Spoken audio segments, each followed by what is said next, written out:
This is House Talk with Wally and Cindy Kerr.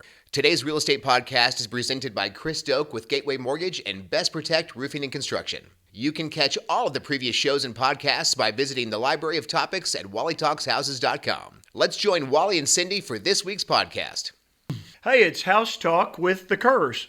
Hello. Hope everybody is good this week. So, Cindy, I didn't ever think that it would be December and that I would be somewhere colder in December. But we were this past weekend. You want to tell the listeners what we did? Well, and I can talk about that because I grew up in Southern California, and I always say I'm a weather wimp living in Oklahoma. But we went and saw Niagra Falls in Canada. It was cold, but it was beautiful, wasn't it? It was a real bucket list. And we actually ate in a restaurant that overlooked the falls. And we got there at 4:30, so the sun hadn't set. We got to watch the falls during the daytime, and then we got to watch them light up after the sunset in the evening, and it was beautiful. Yeah, I had looked online, Cindy, and I saw a picture of colors, and I thought, how are they doing that? And once we got there, we had a lot of anticipation about what that was going to look like, and we found out that I guess they dug a tunnel underground and got on the backside of the falls, and I guess it's been lit for many, many years, and now it's LED lighting. We'll post some pictures for our listeners. Just go to wallytalkshouses.com, and we'll have some pictures on there for you as soon as this show goes live. That will show you what those falls look like. The falls were different from what we thought. Well, you know, just the size. And I've been thinking about that. It was a little smaller than I thought. And of course, I've been to the Grand Canyon. Now, wait a minute. Are you saying size matters, or are we not going there? No, when I went to the Grand Canyon many times with my family, you can just drive miles and miles and see the canyon. But the falls, you're just right there. I mean, it is large, but it wasn't the scale of the Grand Canyon. Yeah, you and I talked about how we thought maybe you'd have to drive down this winding road, maybe past camping areas, and where you finally found these falls and had to get out of your car and hike back to see them. Wasn't that way at all, was it? It wasn't. You know, there were hotels everywhere. There were casinos everywhere. It was kind of like being in Las Vegas, except there's falls in the middle, but it was really beautiful. Yeah, it was pretty, and we ate at a nice restaurant and overlooked the falls, didn't we? Yes, it was amazing. It was a really great trip. We also attended the world's largest disco, which was for charity. It was Cancer for Kids. It's been going on in Buffalo, New York for as many as 30 or 40 years. We were there with 7,000 other people dancing to 70s music and a little early 80s. As a percentage, how many people would you say were dressed in costume? Oh, at least 75%. It was amazing. No, it was a blast. I had this shiny disco ball shirt on, and I thought I would be the talk of the town. I was a nobody. And you had a wig on that was like a 70s wig and sunglasses and your disco shirt and your big peace symbol around your neck. It was awesome. It was a great time, and we stayed in a cool little hotel in Buffalo, didn't we? We did. Mansion on Delaware. It had been a very, very wealthy man's home, and then it turned into a restaurant, and then it was vacant for a while, and now a hotel, just a 28-room boutique hotel that was so great. Of course, I love history, so I just loved the whole thing. Okay, so here's one of the most astounding facts from the trip that we just took. Cindy and I looked it up because we were interested. Now, Niagara Falls, again, is not this giant waterfall that we pictured it being. It was just covered a smaller surface area, right? Right.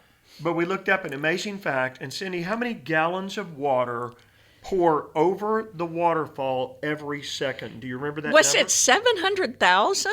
750,000 gallons of water every second across Niagara Falls. And I did the math on that. In fact, you and I did it together while we were eating and overlooking the falls. And that's 42 trillion gallons of water per hour. That's a lot of water. That's a lot of water. That's right. In fact, you know there's a lake here in Oklahoma called Lake Lottawatta. That's what I was thinking. So anyway, it was a great, great trip, and we're back, and it is Christmas in 3 weeks, and we don't even have our tree up yet.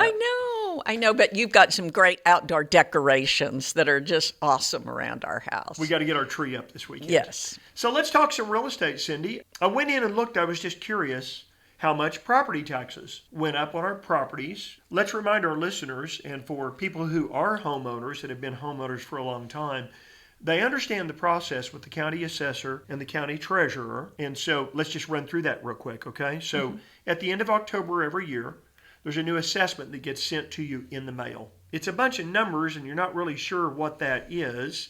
And depending on whether you live in Cleveland or Oklahoma County, it's a number that represents either 11 or 12% of what the county assessor thinks your home is worth.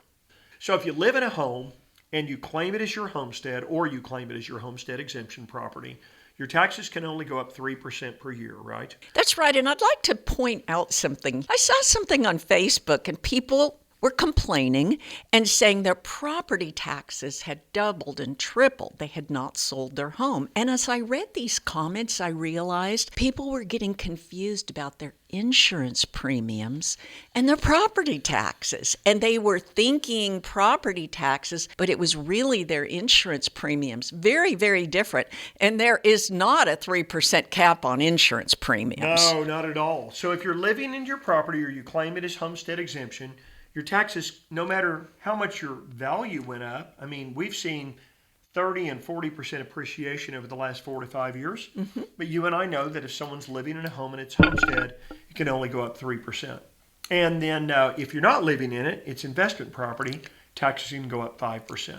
Okay, I tested that today. I pulled up every address for every rental we've got, and sure enough, our taxes have gone up on each one of them exactly 5%. Well, you know they're going to max that out. Well, and you know why. It's because they're still trying to catch up to what current market value is. That's right. I mean, one of them I looked at, the value was estimated to be like $270, but we're still only being assessed for about $230 because the value went up so much, but they can only raise it by 5% per year on investment property. So it really wasn't that much. Like I looked at one property where our taxes last year were right at $1,900. You go add 5% to that, and that was like right at $100. And this year, the taxes, they were $1,900 last year. This year, they're $2,011. You know, Wally, talk to us a little bit about when you move, though, when you buy a different property. Well, that's the big one, and that's what challenges affordability so much, Cindy. So let's just use that exact property that I just mentioned. The county assessor believes it's worth $265, but right now it's only being assessed at $230. It's only going to go up 5% per year with us not living there if we don't sell it. But the minute that property sells, it gives the county assessor the right to now go in and say, oh, you sold it. Well, let's see what you sold it for, and that's really market value, and now they can go back in and reassess full market value on what the person paid. And that's what really makes the taxes go up so quickly, isn't it? That's right. And, you know, sometimes I think people look at what the taxes were, and they look at purchasing a property and think, well, the taxes are only this much. But that's incorrect. So what you want to do is go to something like whatsmypayment.com, which is a really cool mortgage calculator. It does conventionals, FHAs, VAs, USDA 100% financing loans. You can put in your purchase price. It'll figure your down payment, or you can figure out how much you want to put down, but it will show you the minimum downs. And then what you want to do is put in how much it's going to cost you for homeowner's insurance, and then how much for property taxes. And you're going to want to figure the property taxes based on what you're going to pay for the property. It's real simple. If it's in Cleveland County, it's what you pay times 12%. Times what's called the millage rate. The millage rate. Explain millage rates real quick, Cindy. I'm going to let you do that, Wally. You're the numbers man. Well, you and I know that schools vote in school bonds. Yes. There's libraries that need to be built. There's road improvements and bridges that need to be done.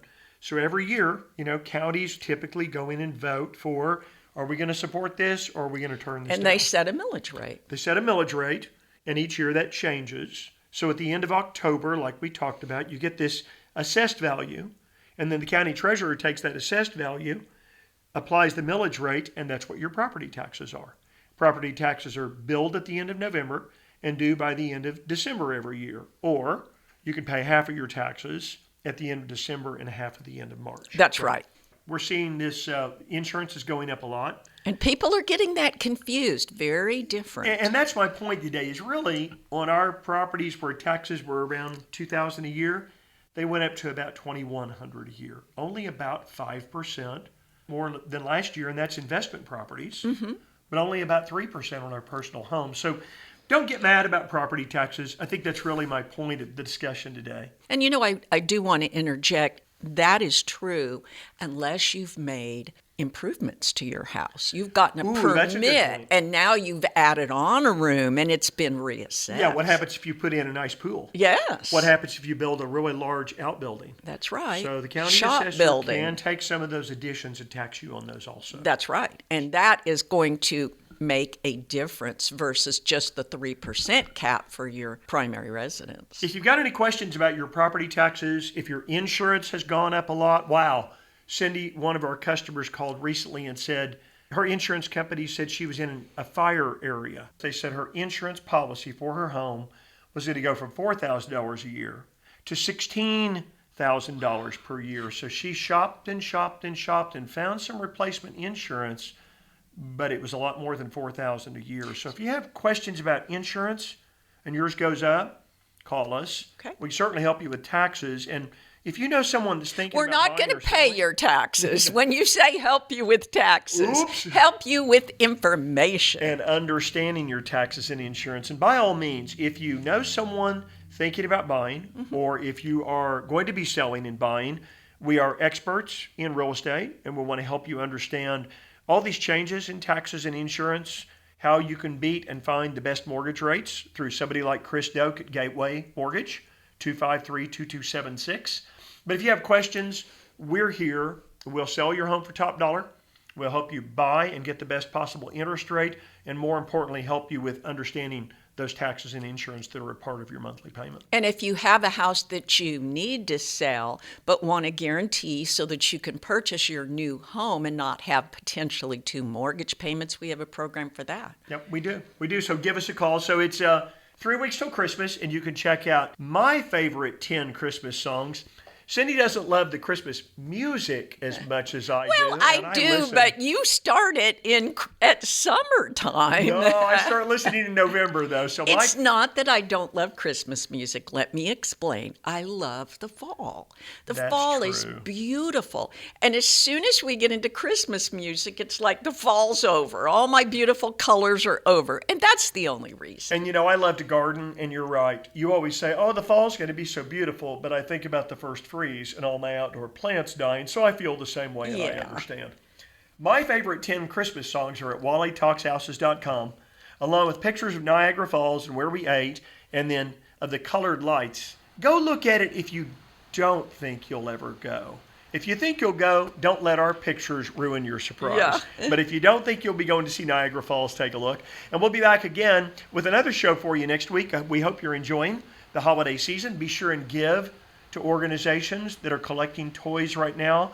We're going shopping Friday night with our company as a team, and we're supporting a family that is less fortunate and buying for the family, and that's going to be a lot of fun. I love that.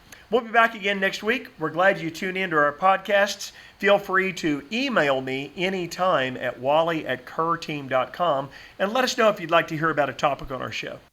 This has been House Talk with Wally and Cindy Kerr, presented each week by Best Protect Roofing and Construction and by Chris Doak with Gateway Mortgage. Join us weekly to learn more about buying, selling, owning, and investing. And visit Wally Talks Houses to find all available podcasts and shows.